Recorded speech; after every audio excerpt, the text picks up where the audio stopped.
Este video es presentado por vidIQ. Si quieres hacer crecer tu canal como nosotros en Lo que pasa hoy, OSI, te dejo nuestro enlace recomendado en la descripción para que puedas probarlo. Ahora sí, vamos directo al contenido. Terence Crawford se ha convertido en un ícono de esta generación y va a quedar en la memoria como ese peleador del que la gente dirá: yo vi pelear a Terence Crawford. Y no solo por haber vencido a Canelo, eso termina siendo casi un detalle. Lo verdaderamente histórico es que llevábamos casi un siglo sin ver algo parecido. Un boxeador indiscutido en 3 divisiones diferentes, algo que no pasaba desde Henry Armstrong por allá en 1938. La diferencia es que Crawford lo logró de forma demoledora. Lo que hizo sobre el ring fue una exhibición de boxeo de las más grandes que se hayan visto. Es de esas peleas que se pueden revisar dentro de 20, 30 o 40 años y se seguirán disfrutando igual. Además, se reportó que el combate fue visto en casi 42 millones de dispositivos. Si contamos que mucha gente se juntó a verlo, el número real de personas es muchísimo más alto. Y claro, siempre aparece el típico que dice: pero la pelea de Jake Paul contra Mike Tyson la vio más gente. Honestamente, me da igual. Aquello es espectáculo. Esto es boxeo de verdad. Encima, Crawford se embolsó cerca de $50 millones, la bolsa más grande de toda su carrera. Lo ovacionaron en el estadio de los Raiders. Comentaristas de otros deportes hablan de él. Las celebridades lo buscan. Hoy es el hombre del momento. Pero no siempre gozó de ese respeto. Hace apenas algunos años, era una figura subestimada dentro de Top Rank.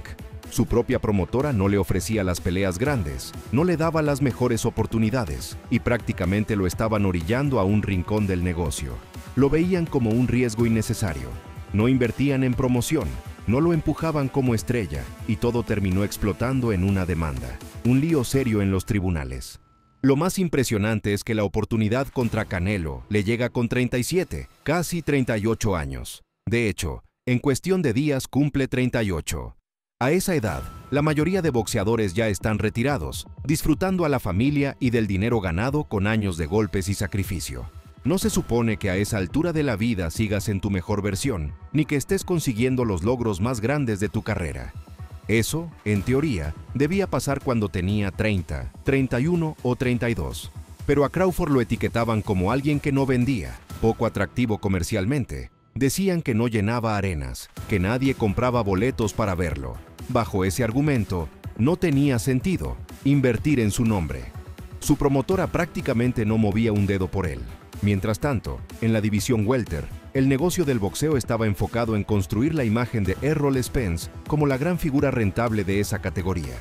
Spence era el niño consentido, era quien tenía acceso a las unificaciones, a los nombres más importantes y a las bolsas más jugosas.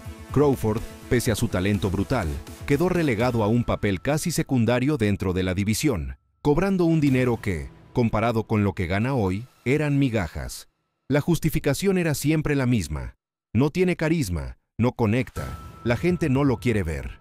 Ese era el discurso que lo mantenía tapado. Sin embargo, apenas se desprende de Top Rank, la historia cambia. Enfrenta primero a Avanesyan y luego llega la pelea contra Errol Spence. Ese PPV vende alrededor de 700,000 compras, una cifra enorme para estos tiempos. Y enseguida salen algunos a decir que el que vendió realmente fue Spence y no Crawford. Es cierto que Spence ya era la cara oficial del peso welter, el elegido por el negocio. Tenía 3 títulos mundiales a su favor. No fue que Crawford no tuviera capacidad para conquistar esos cinturones antes. El problema es que lo bloquearon. Le cerraron las puertas por todos lados. Cuando a Spence ya no le quedó manera de seguir evitando la pelea, vimos lo que pasó: una auténtica paliza. Ese combate quedó marcado como una masacre boxística y también está destinado a ser revisado por décadas como una de esas peleas que resisten el archivo del tiempo.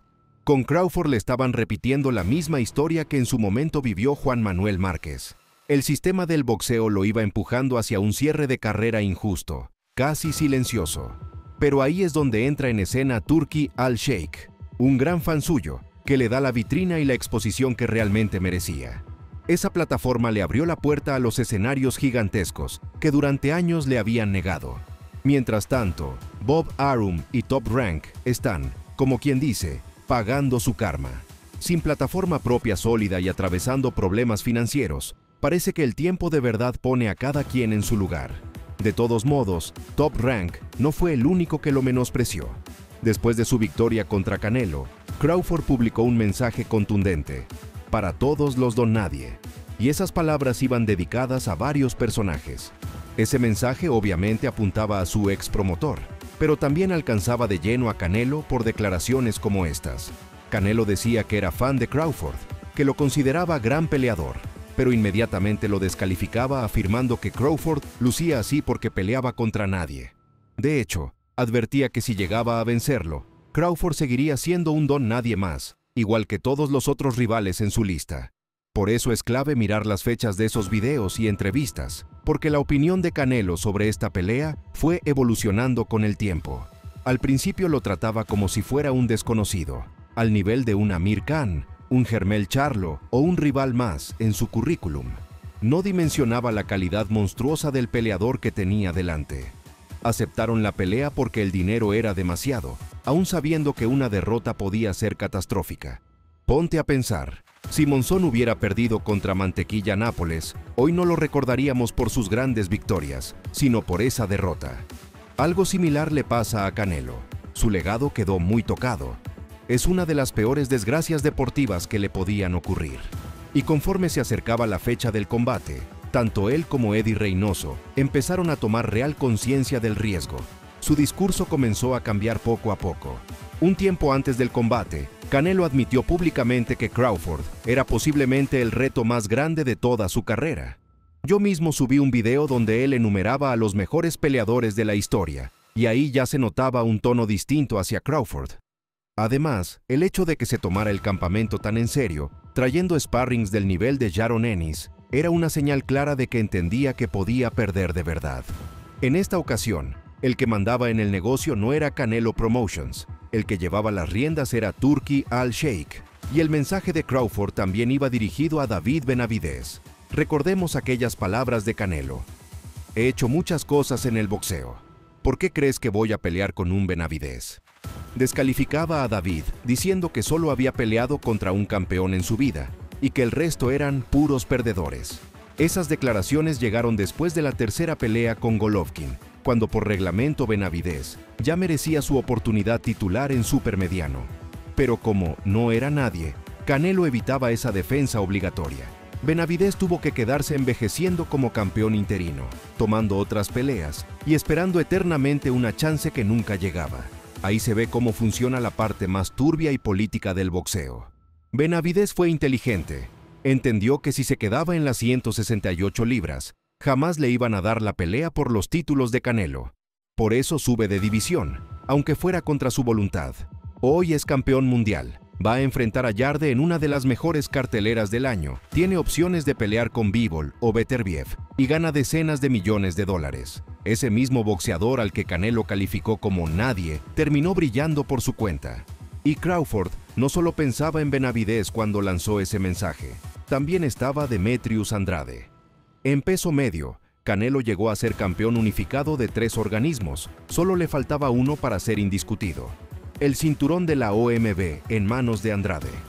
Si lo hubiera enfrentado y vencido, se habría convertido en campeón indiscutido de una división histórica y habría quedado como el primer doble indiscutido de la era de 4 cinturones.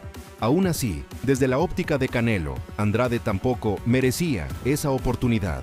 Según él, no aportaba nada, a pesar de ser un zurdo técnicamente muy incómodo, con un estilo similar al de Crawford, con mayor alcance, mejor adaptado a la división e invicto. En pocas palabras, representaba un riesgo muy alto para lo poco que, según ellos, ofrecía comercialmente. Por eso nunca se concretó esa pelea y ese cinturón quedó fuera de su colección. Andrade, buscando grandeza, se vio obligado a tomar riesgos enormes. Terminó enfrentando al rival que Canelo evitó todo el tiempo: el propio David Benavidez, el hombre más temido de la división supermediana. Andrade apenas tenía una pelea en esa categoría, su cuerpo todavía se estaba ajustando al peso, y aún así subió contra el monstruo.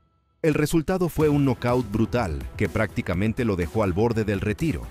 Mientras Andrade se jugaba la vida ante Benavidez, Canelo seguía escogiendo rivales como John Ryder, Jermell Charlo subiendo de división, Jaime Munguía, un Golovkin de más de 40 años, o nombres como Berlanga, sin asumir los riesgos que el público realmente pedía. Y seguramente el mensaje de Crawford también abarca a otros boxeadores que Canelo subestimó, como David Morrell, que también envejecía como campeón interino esperando su turno. Todo esto revela una clara falta de humildad, muy distinto a lo que vimos en Crawford. Él nunca menospreció a Canelo. Al contrario, siempre habló de él como un peleador al que admiraba. Y después de la pelea, tuvo un gesto deportivo enorme. Le devolvió sus cinturones en persona. No quiso que fuera alguien de su equipo el que se los entregara. Él mismo tomó la iniciativa de regresarlos, reconociendo lo que Canelo había sido para el boxeo. Crawford dijo algo así como: "Ese es su título, se merece respeto. Durante mucho tiempo le tuve un gran respeto a Canelo, siempre fui fan suyo". Su intención fue que el acto de devolver los cinturones fuera un gesto personal, no un simple trámite protocolario. Eso habla de su grandeza no solo como boxeador, sino como ser humano. Derrotó a la máxima estrella, pero no la humilló. Al contrario, le rindió honor a lo que Canelo representaba. La buena noticia es que, al menos ahora, Canelo parece haber bajado un poco la soberbia. En la conferencia posterior a la pelea, lo vimos aceptando la derrota con dignidad y hablando muy bien de Crawford. Tal vez este golpe a su ego termine transformándolo y veamos a un Canelo más humilde, más consciente de que nadie es intocable en este deporte y de que siempre habrá alguien capaz de sorprenderte arriba del ring. Así que te pregunto a ti, ¿crees que después de esta derrota veremos a un Canelo más humilde que antes? ¿O piensas que todo seguirá igual? Déjame tu opinión en los comentarios. Te agradezco muchísimo que le des me gusta al video, que lo compartas con otros fans del boxeo y que te suscribas al canal para no perderte las próximas locuras boxísticas. Gracias por el apoyo de siempre y nos vemos en el siguiente video, familia.